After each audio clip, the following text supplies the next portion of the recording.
So I'm going through the initial MAFS co-pilot qualification training.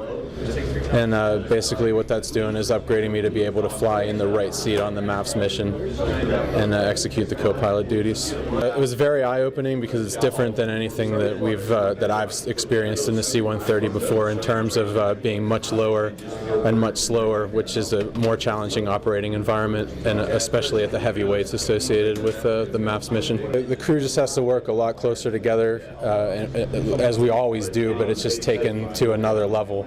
And energy management becomes so important at low speeds and heavy weights, and just staying ahead of the mission and working together as a team becomes even more important. It's just magnified. It makes me feel great, honestly. I mean, there's so many things that we've done in the Air Force and in the C-130 around the world, but it's so far removed from what our families and our neighbors get to see us do, and this is really about supporting our local community and really anywhere in the continental U.S. And with the fire season last year, it feels really great to be in a position to help out and make a difference when people's lives and property are at stake right here at home. Just meeting the minimum number of drops and proving that I can be part of that team. This is the annual week that we regain our certifications and train any new folks that we're going to bring into the MAFS mission. So it's a busy week. You know, we bring all of our MAFS people out here, get them up in the air to train, and we have a day of ground training for them. So it's a real busy week, and we have the challenge of dealing with the weather, the airplanes, you know, just the whole gamut of things that happen out here. So it's probably the busiest MAFS week of the year, even if we go to a fire. So this is what we have to do every year in order to be able to fly on actual fires. The National Interagency Firefighting Center is really the location where most of these folks come from. And Forestry Service and a whole host of other branches of folks associated with the Forestry Service come down here to run the pits for us, which is where we get loaded up with water and slurry. They also host, along with the Bureau of Land Management, some of the lead plane pilots that we have to follow in order to do this mission. There are some folks on the federal level. There's some state folks from the different states out here that have a larger Forestry Service department, and so they'll all come and help with the Forestry Service mission. We also have NORTHCOM, which is that's the military side that we work for when we're activated. So we have representatives from NORTHCOM. The 153rd Airlift Wing is hosting us, so obviously they have the most military guys out here. And then we will during the course of the week have 87 people coming and going from Charlotte. So it is a huge effort, and without any one of those pieces of the pie, the whole thing falls apart. So it is definitely a Homeland Security mission, and it's one of the things that we as a Guardian are able to do is either the state or the federal side. So we have the ability to be activated by the state of North Carolina for a state mission, or if a state requests assistance, we can help that way, or we just go with the federal activation where we're sent anywhere in the country. And there are even provisions to do international missions, which are very difficult to organize, but they have happened in the past. Well, we have, for an initial crew member to get certified in MAFS, it takes a minimum of 6 sorties for an aircraft commander, a minimum of 2 sorties for co-pilots, navigators, and engineers, and a minimum of 4 sorties for loadmasters. So for the rest of us that are just doing annual refresher training, if you're previously qualified, it's just 1 sortie. But along with that comes a certain number of airdrops and some other simulated emergency procedures that we feel are necessary to be ready to go.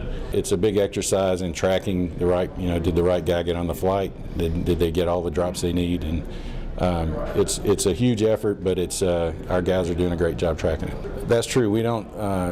New folks to the C-130 world are not going to be brought to this mission.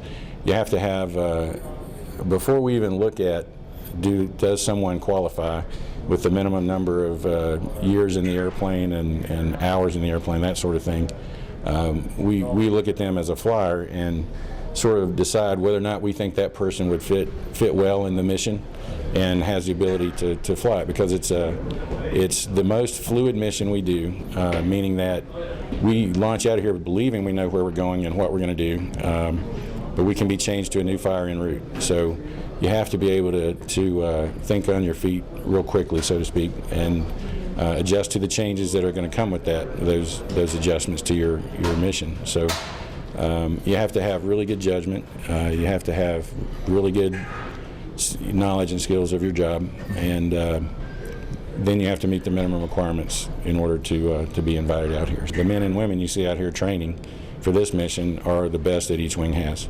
Okay, well, again, at least on the agency side, we have a lot of different state and federal agencies are involved.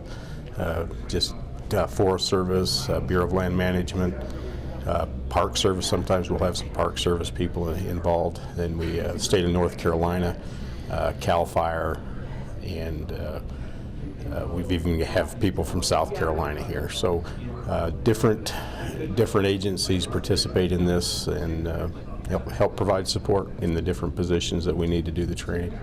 Well, I think what it does is during the fire season, if MAFS is activated, we have like 72 hours to be from the time that we're activated to be operational.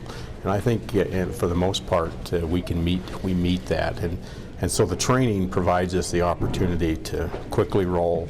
People know what they need to do, and once they get on site, as soon as they start, everything starts rolling, and luckily within 72 hours it's all come together, and we have an aircraft that's ready to provide support. Well, yeah, because they come with a lot of support too, not only the aircraft and be able to deliver the retardant, but they also have, if we were to use one of their facilities as our hub or as our base, they do provide us a lot of support there too, and they come with a lot of experience. One of the things we want to emphasize is that this is one team, one fight. It's a lot of people, a lot of agencies involved in this defense support to civil authorities. That's the way we think of it. We're helping people on the ground in the civilian world protect lives and property. We're working with the Forest Service, we're working with U.S. Northern Command, Bureau of Land Management, of course all 4 wings that fly the Modular Airborne Firefighting system. And so we want to emphasize that all of those people work together. All of those agencies make it possible for us to get to the fire, to put out the fire, to work with the firefighters on the ground as quickly as possible.